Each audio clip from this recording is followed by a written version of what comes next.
राजस्थान के चुरू जिले के एक छोटे से गांव में, जहां रातें अंधेरी और सपने बड़े होते थे, वहां रहती थी राधा।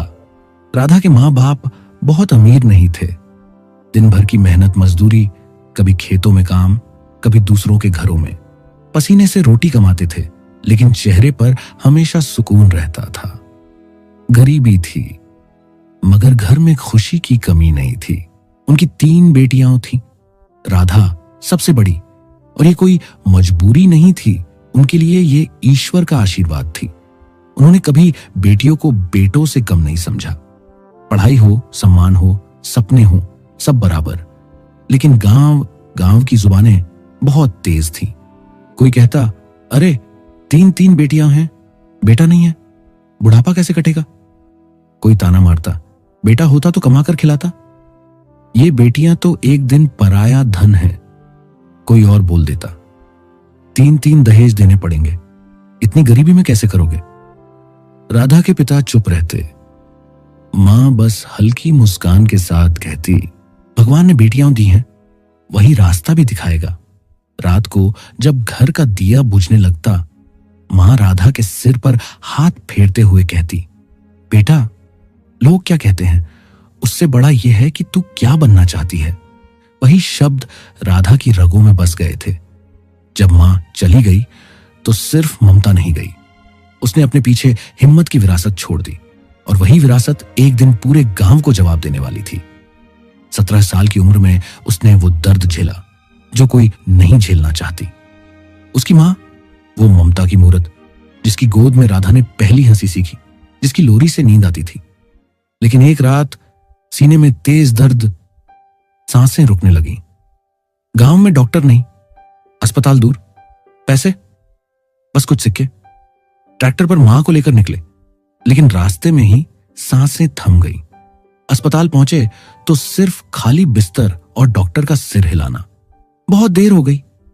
उस रात राधा मां की चिता के सामने खड़ी रही। लपटें उठ रही थी, आंसू बह रहे थे। उसने फुसफुसाकर कसम खाई, मां, मैं डॉक्टर बनूंगी, मैं गरीबों का इलाज मुफ्त करूंगी। कोई बच्चा अपनी मां की ममता पैसे के अभाव में नहीं खोएगा। तेरी मौत व्यर्थ नहीं जाएगी मां। वो आग उसके सीने में हमेशा के लिए बस गई। अगले दिन से राधा की जिंदगी बदल गई। स्कूल की पढ़ाई के बाद खेतों में काम, शाम को पुरानी किताबें, रात में मोमबत्ती जलाकर पढ़ाई, आंसू पन्नों पर गिरते, लेकिन वह रुकती नहीं। गांव की चाची, जो सबसे ज्यादा ताने मारती थी, कहती, लड़की हो, डॉक्टर बनना छोड़ो, शादी कर लो, मां गई तो गई। राधा चुप रहती, लेकिन रात में मां की तस्वीर से कहती, मां देखना, मैं तेरे लिए लड़ रही हूं। राधा गांव के सरकारी स्कूल में पढ़ी थी, जहां संसाधन कम थे, लेकिन पढ़ने का हौसला कभी कम नहीं हुआ। वहीं से उसने 10वीं और 12वीं पूरी की। 10वीं और 12वीं में राधा ने अच्छे नंबर जरूर लाए थे, लेकिन नीट ने उसे पहली बार एहसास कराया कि मेहनत भी कभी कभी कम पड़ जाती है। गांव में न कोचिंग थी, न मॉक टेस्ट का माहौल। मोबाइल पर कभी नेटवर्क आता, कभी नहीं। वीडियो बीच में रुक जाते और सवाल अधूरे रह जाते। कभी किताब समझ नहीं आती तो खेत की मेड़ पर बैठकर मिट्टी पर डायग्राम बना बनाकर पढ़ती। पहला साल सिलेबस पूरा नहीं हो पाया, कई टॉपिक अधूरे। पेपर आया, सवाल दिखे, हाथ कांप गए। रिजल्ट 580, न फेल, लेकिन MBBS से बहुत दूर। दूसरा साल शुरू हुआ। घर में पैसे नहीं थे कि पूरा साल सिर्फ पढ़ाई करे। दिन में काम, रात में पढ़ाई। कभी नींद जीत जाती तो किताब खुली की खुली रह जाती। सुबह उठकर खुद को डांटती, मां की कसम ऐसे नहीं पूरी होती। इस बार उसने तरीका बदला। कम पढ़ाई, लेकिन सही पढ़ाई। हर दिन एक टॉपिक, हर हफ्ते खुद का टेस्ट। गलतियों की एक कॉपी बनाई, जिसे वो मां की डांट कहती थी। हर गलती के आगे लिखती, ये दोबारा नहीं होगी। दूसरा अटेम्प्ट भी निकला, 612, फिर भी सिलेक्शन नहीं। उस रात उसने पहली बार सोचा, क्या मैं बस सपना ही देख रही हूं? लेकिन अगली सुबह मां की तस्वीर के सामने खड़ी होकर बोली, अगर तू मेरे साथ होती तो कहती, थक गई है, हार मत मानना, पर तीसरे साल राधा ने एक बात स्वीकार कर ली थी। वो मेहनत से नहीं डर रही थी, वो भ्रम से हार रही थी। उसने पहली बार किताबें बंद की और खुद से पूछा, मैं रोज पढ़ती हूं फिर भी क्यों नहीं निकल रहा। उसने पिछले 2 साल के नीट पेपर निकाले, एक एक सवाल देखा और सच सामने आया। बायोलॉजी उसे आती थी, लेकिन वो ऑप्शंस में उलझ जाती थी।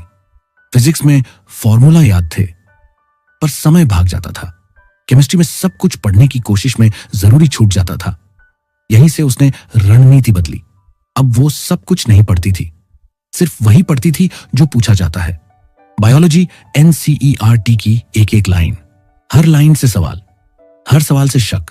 फिजिक्स रोज सिर्फ 20 सवाल, घड़ी लगाकर, जैसे पेपर हो। केमिस्ट्री कोई एक्स्ट्रा किताब नहीं। इनऑर्गेनिक सिर्फ NCERT, ऑर्गेनिक में रिएक्शन याद नहीं, समझना सीखा। हफ्ते में एक टेस्ट, मार्क्स देखने से पहले गलतियां देखना। हर गलती के आगे लिखती concept, weak, overthinking, silly mistake, और अगला हफ्ता उन्हीं गलतियों के नाम। उसने कंपैरिजन बंद किया। कॉलेज में बैठे दोस्तों की खबरें म्यूट, मोबाइल सिर्फ पढ़ाई के लिए। रात को मां की तस्वीर के सामने बस एक लाइन, आज ईमानदारी से पढ़ लिया। तीसरे अटेम्प्ट में वो सबसे तेज नहीं थी, लेकिन सबसे शांत थी। पेपर के दिन हाथ नहीं कांपे। उसने वही सवाल किए जिन पर भरोसा था, और जब रिजल्ट आया 692, AIR 238, क्योंकि ये जीत किसी चमत्कार से नहीं, रणनीति, धैर्य और सच्ची मेहनत से आई थी। खबर गांव में आग की तरह फैली। जिस घर को लोग दया से देखते थे, आज उसी घर का नाम गर्व से लिया जा रहा था। लेकिन उसे पता था, सिर्फ AIR आ जाना डॉक्टर बन जाना नहीं होता। अभी तो असली लड़ाई बाकी थी। काउंसलिंग के दिनों में राधा हर रात डर के साथ सोती थी, कहीं सीट छूट ना जाए। सरकारी कॉलेज मिला, लेकिन फीस के लिए पिता को खेतों को गिरवी रखना पड़ा। MBBS का पहला साल, एनाटॉमी की मोटी किताबें, रातों की नींद, और पहली बार वार्ड में एक मरीज की मौत। उस दिन राधा रोई थी। पहली बार सोचा था, क्या मैं सच में ये सब झेल पाऊंगी? लेकिन उसी रात मां की वही आवाज याद आई, लोग क्या कहते हैं, उससे बड़ा ये है कि तू क्या बनना चाहती है। इंटर्नशिप के दिनों में उसने सीखा, दर्द को सीने में रखकर हाथ स्थिर रखने होते हैं। डिग्री लेकर जब राधा गांव लौटी तो उसने शहर में क्लिनिक नहीं खोला। उसने वही मिट्टी चुनी जहां मां ने आखिरी सांस ली थी। नाम रखा मां की आशा क्लिनिक, और बोर्ड पर साफ लिखा, पैसा हो या ना हो इलाज मिलेगा। वो सिर्फ डॉक्टर बनकर नहीं लौटी थी, वो एक वादा पूरा करके लौटी थी। फिर आई वो रात जिसने सब कुछ बदल दिया। गांव की वही चाची जिन्होंने सबसे ज्यादा विरोध किया था, जिनकी बेटी शादी के कई साल बाद मां बनने वाली थी। रात को अचानक बेटी की तबीयत बिगड़ी, हाथ पैर सूज गए, सांस फूलने लगी। अस्पताल दूर, पैसे कम। चाची को याद आई वो लड़की जिसका उन्होंने सबसे ज्यादा मजाक उड़ाया था। बस चाची दौड़ी, राधा के घर पहुंची, दरवाजा पीटा, दरवाजा खुला। राधा की छोटी बहन ने देखा, चाची रो क्यों रही हो, क्या हुआ? इतने में सब इकट्ठा हो गए। चाची रोते हुए राधा के पैरों में गिर पड़ी। बेटा माफ कर दो, मेरी बेटी को बचा लो, वो मर जाएगी। राधा एक पल स्तब्ध रह गई, फिर धीरे से उन्हें उठाया, आंसू पोंछते हुए बोली, चाची आप तो मेरी मां जैसी हो। ये हाथ पैर छूने के लिए नहीं, आशीर्वाद देने के लिए बने हैं। चलिए, आपकी बेटी कहां है, मैं देखती हूं। धैर्य रखो, कुछ नहीं होगा। राधा दौड़ी। अगला 1 घंटा भारी था। चाची सांस अटके हाथ जोड़े प्रार्थना में लगी रहीं। तब राधा बाहर आई, चेहरे पर जीत की मुस्कान, हाथों में नवजात बच्ची। बच्ची को चाची को देते हुए बोली, बधाई हो चाची, आप नानी बन गई। चाची ने बच्ची का चेहरा चूम लिया, लेकिन घबराहट में बोली, मेरी बेटी वो ठीक तो है ना? राधा ने उनका हाथ थामा। सब ठीक है चाची, अब मिठाई बांटने की तैयारी करो। चाची भावुक होकर राधा को गले से लगा लिया। आंसू बह रहे थे, पछतावे के, शुक्रिया के, 2 दिन बाद बच्ची के नामकरण पर राधा को खास न्योता मिला। राधा बहनों के साथ पहुंची। जैसे ही उन्होंने आंगन में कदम रखा, पूरा गांव खड़ा हो गया। तालियों की गूंज ने आसमान भर दिया। मंच सजा था, फूल, दीपक और बीच में पालने में सोती हुई नन्ही सी बच्ची। सरपंच जी आगे आए। राधा झुककर उनके पैर छूने लगी। तभी स्टेज से आवाज आई, बेटी आओ, अपना स्थान ग्रहण करो। राधा हैरान, स्टेज पर अवार्ड जैसा इंतजाम। सरपंच जी बोले, बेटी ये तुम्हारा हक है जो हम देर से दे रहे हैं। हम सब समझ गए, शिक्षा सिर्फ लड़कों का अधिकार नहीं, बेटियां भी पीछे नहीं रहनी चाहिए। आज हम तुम्हारा सम्मान करना चाहते हैं। तभी चाची ने माइक संभाला। उनकी आवाज कांप रही थी, लेकिन आंखों में गर्व था।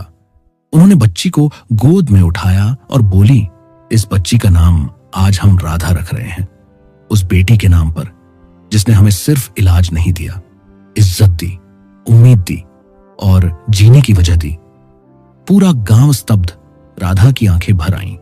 चाची ने राधा की ओर देखते हुए आगे कहा, बेटी आज तूने मेरी बेटी की जान बचाई है। मैं दुआ करती हूं कि एक दिन ये छोटी सी राधा भी हमारा नाम रोशन करे, बिल्कुल तुम्हारी तरह।